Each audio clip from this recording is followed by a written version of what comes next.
Boa noite, amigos. Sempre é um prazer estar aqui reunidos, né? Não só de nos encontrarmos, mas também da gente falar sobre o Evangelho, né? Então, quando a gente está em busca de uma casa, a gente está buscando um aprimoramento, um esclarecimento. Então, vamos pedir que os amigos espirituais e luz nos orientem, para que a gente consiga trazer uma mensagem cada vez mais fortalecendo a nossa fé e a nossa confiança, né? Bom, para a noite de hoje nós temos o item 73 do livro Fonte Viva, Estímulo Fraternal. Então eu vou ler um pedacinho do ensinamento de Paulo, né? O meu Deus, segundo as suas riquezas, suprirá todas as vossas necessidades em glória, por Cristo Jesus. Paulo, Filipenses 4:19. Quando eu li esse pedacinho essa introdução, né, do capítulo, eu me recordei da passagem do Evangelho, buscai e achareis, né? Porque aqui ele fala, o meu Deus, segundo as suas riquezas, suprirá todas as vossas necessidades em glória, por Cristo Jesus. Então, quais são as nossas necessidades? São várias, né? Então, eu vou ler um pedacinho do Evangelho que me remeteu ao Evangelho segundo o Espiritismo. Buscai e achareis, ajuda-te a ti mesmo, que o céu te ajudará. Pedi e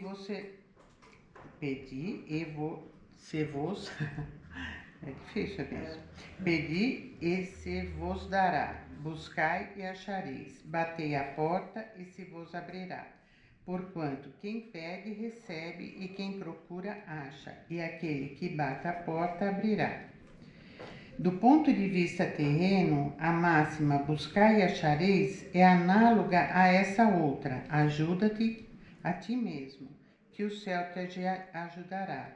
É o princípio da lei do trabalho e, por conseguinte, da lei do progresso, porquanto o progresso é filho do trabalho, visto que este põe em ação as forças da inteligência. Vou ler um pedacinho só para esclarecimento, né?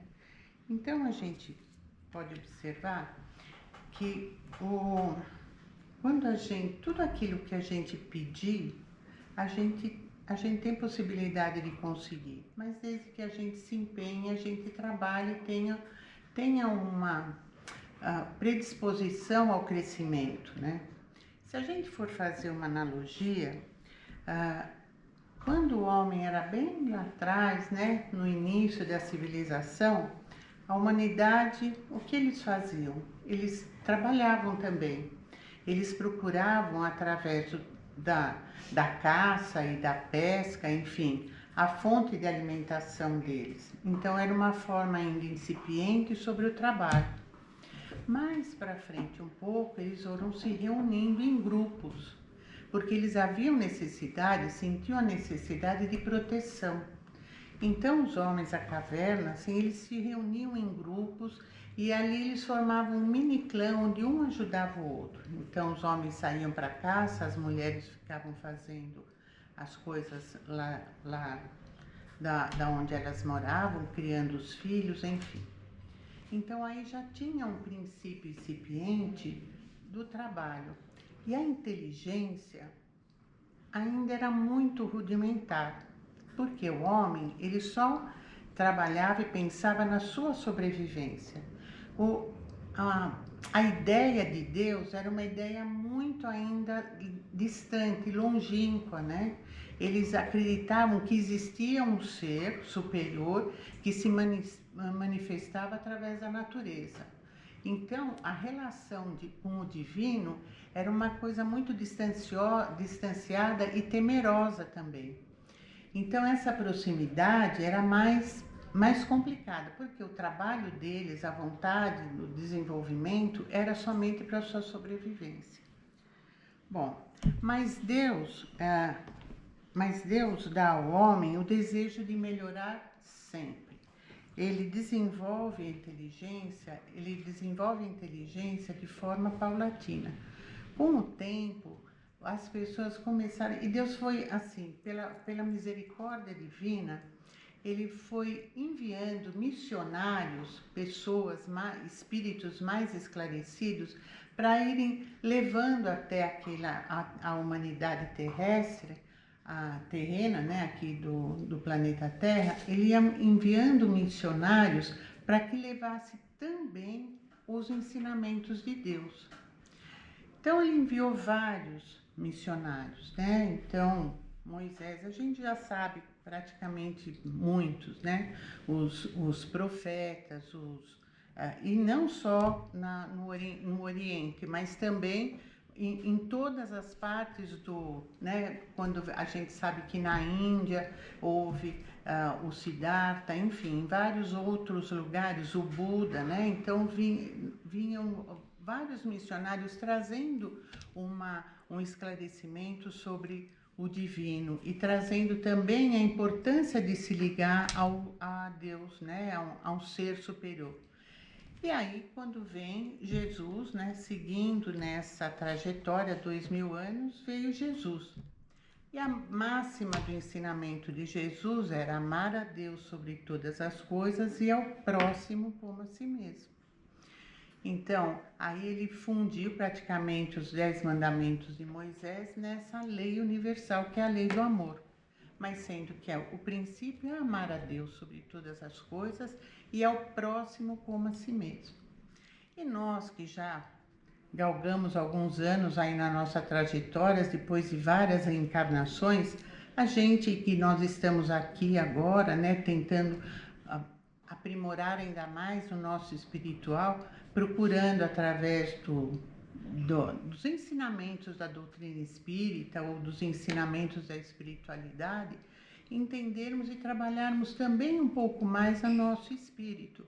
Não só a parte material, mas também a nossa parte espiritual, né? Porque tentando procurar colocar o amor ao próximo dentro dos nossos dias. Se a gente pensar bem, quem de nós não passa um problema, né? Quem de nós não tem uma dificuldade? Quem de nós não tem, se está passando por uma doença, ou tem um amigo ou um parente, ou alguém que perdeu um ente querido? Quem de nós não tem alguma coisa que traz um certo sofrimento, uma certa preocupação, uma certa tristeza? Todos nós temos essa dificuldade. Por quê? Porque nós ainda estamos no mundo, como diz a nossa colega outro dia no Evangelho, a gente está no mundo de provas e expiações, passando para um mundo de regeneração. E a gente está vendo nos noticiários do dia a dia, né, que grandes mudanças estão acontecendo planetária, né, onde que é muito importante que a gente se una cada vez mais no amor, se una cada vez mais na não violência, né? Se una cada vez mais em oração, em prece, em se ligar a Deus e a orar pelas outras pessoas também.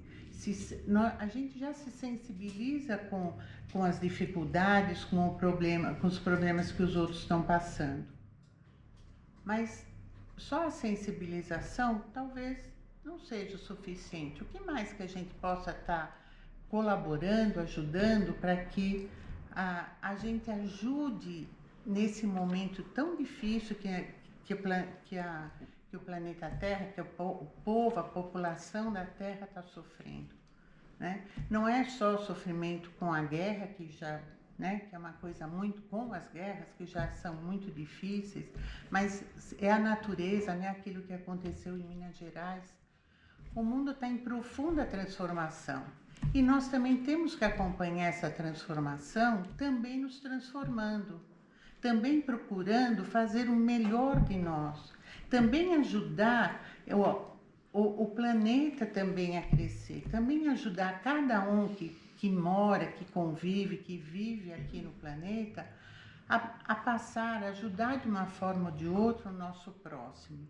Esse é o ensinamento de Jesus, né? E muitas vezes, aqui na mensagem, quando fala estímulo fraternal, a base da mensagem é a seguinte: é que muitas vezes a gente, olhando a dificuldade do outro, a gente valoriza o que nós temos. Quando a gente passa e vê uma pessoa pela rua dormindo, toda suja, a gente fala: ai, obrigado, meu Deus, eu tenho o meu lar. Se a gente ouve, se a gente vê alguém passando por alguma dificuldade, a gente fala: ai, olha, obrigado. Mas isso é o suficiente? Sim, isso a gente está trabalhando a nossa sensibilização.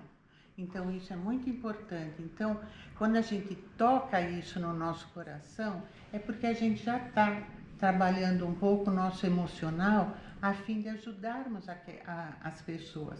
Talvez seja difícil a gente pegar, ajudar aquela pessoa que esteja ali ainda, né? É difícil para nós pegar, ajudar aquela pessoa que esteja pela rua.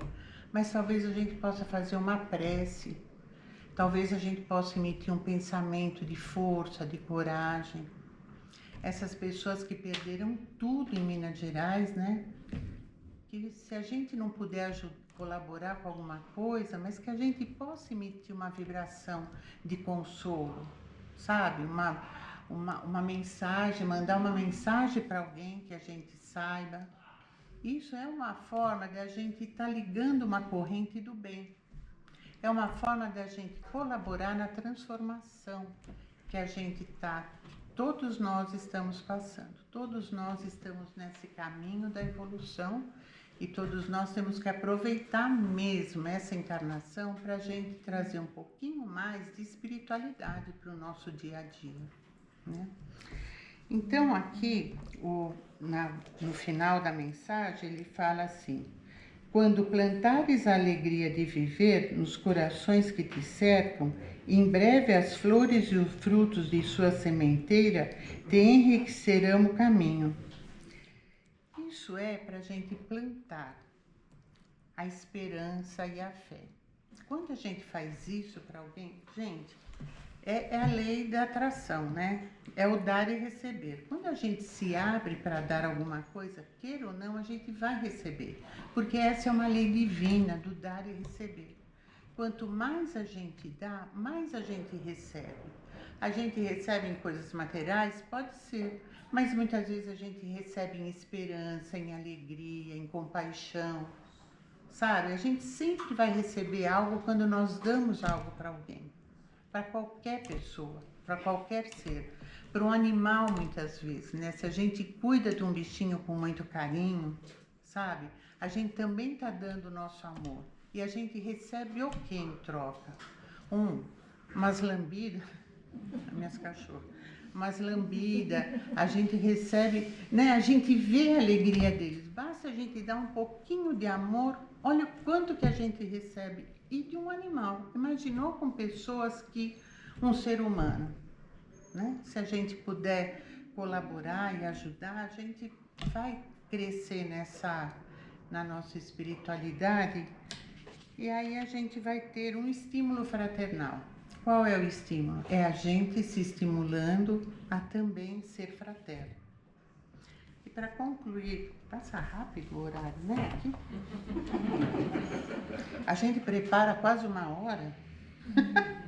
Tem que comer.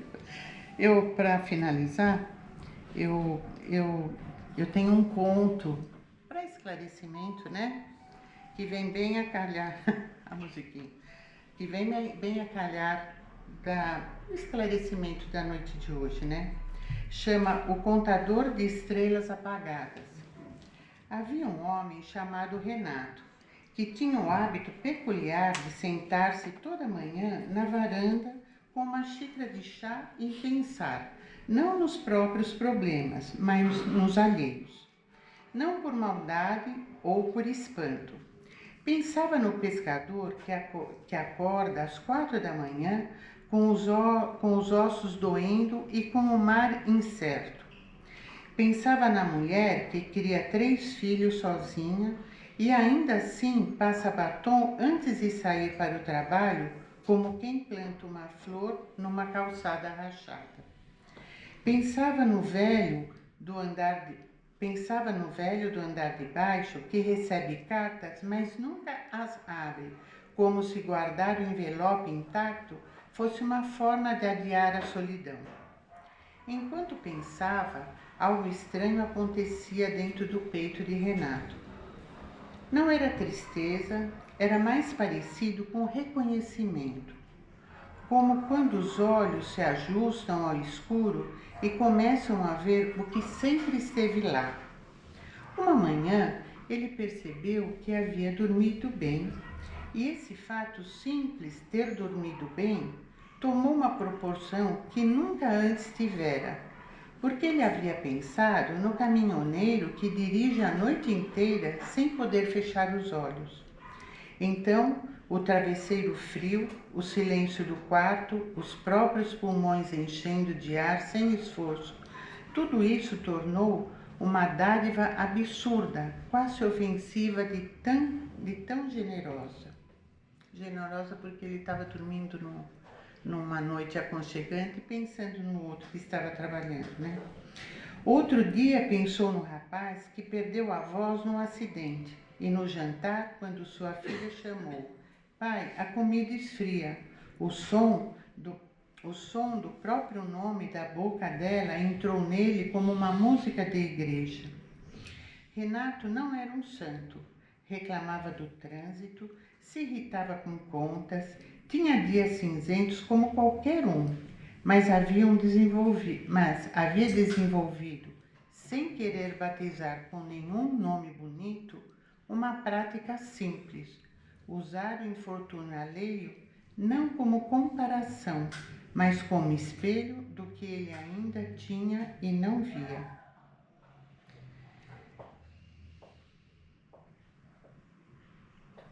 Aí eu vou continuar um pouquinho, né? Passa um pouquinho. Não era gratidão por contraste, esse tipo barato que diz poderia ser pior e vira as costas. Era algo mais delicado. Era como se cada sofrimento do mundo fosse um lembrete de que a existência é improvável, frágil e por isso mesmo, nos raros momentos em que está inteira, merece ser habitada de verdade. Na última semana de outubro, Renato adoeceu de algo sem gravidade, mas que o deixou de cama por 3 dias.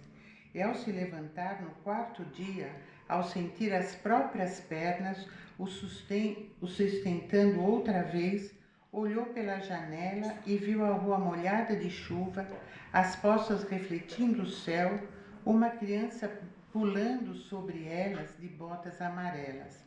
Renato riu. Não de nada em especial. Riu da botas, do reflexo, do estar de pé, de simplesmente estar.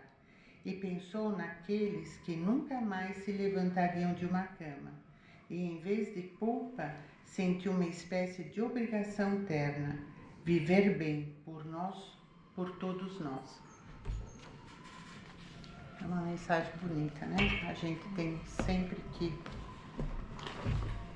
observar as coisas bonitas que ocorrem conosco e também procurar fazer uma coisa bonita para alguém também. Obrigada.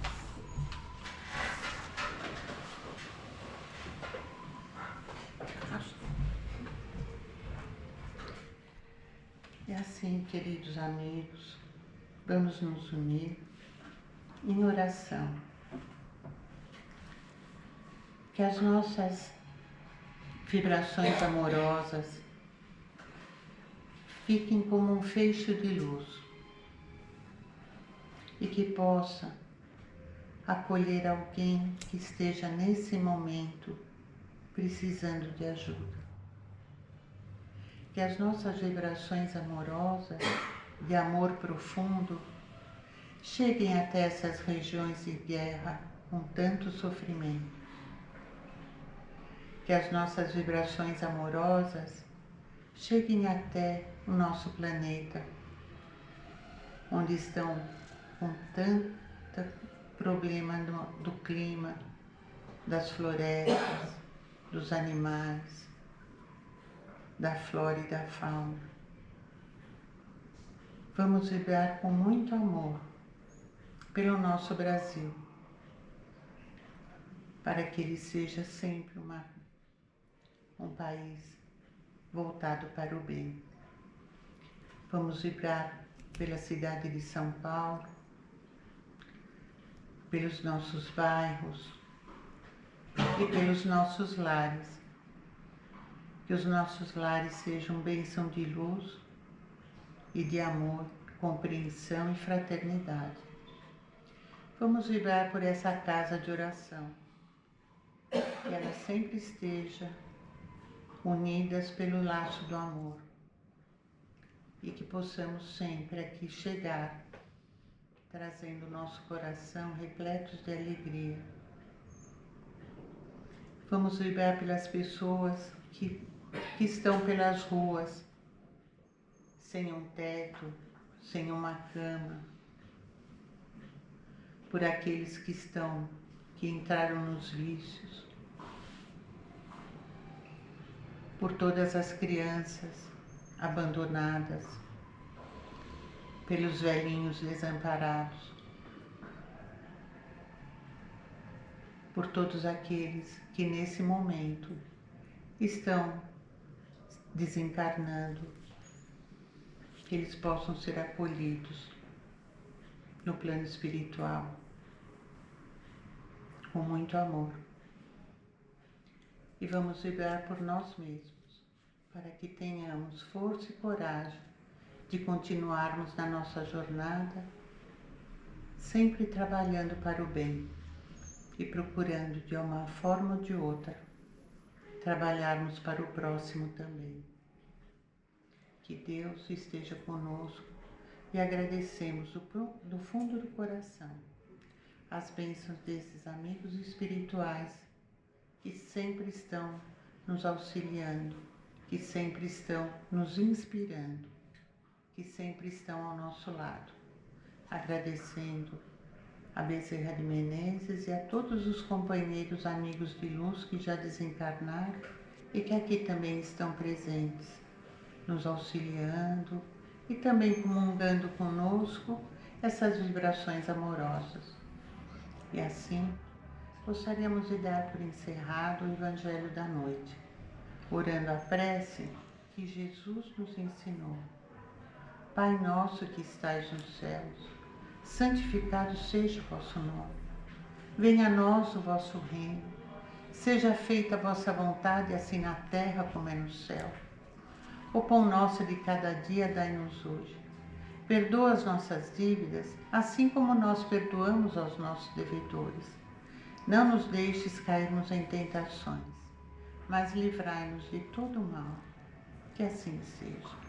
Que possamos voltar aos nossos lares, trazendo nosso coração em paz. Que assim seja.